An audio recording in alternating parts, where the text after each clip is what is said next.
ગાંધીનગર જ્યાં ધોધમાર વરસાદ વરસ્યો, દહેગામમાં 2 કલાકમાં 1 ઇંચ વરસાદ. 1 ઇંચ વરસાદમાં દહેગામમાં પાણી ભરાઈ ગયા.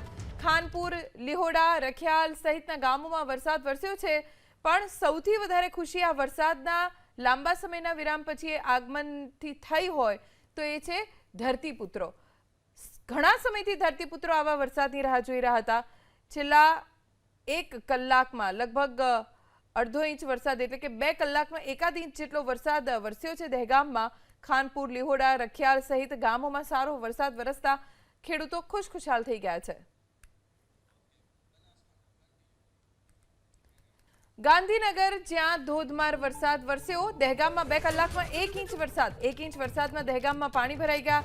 ખાનપુર, લીહોડા, રખિયાલ સહિતના ગામોમાં વરસાદ વરસ્યો છે. પણ સૌથી વધારે ખુશી આ વરસાદના લાંબા સમયના વિરામ પછી આગમનથી થઈ હોય તો એ છે ધરતીપુત્રો.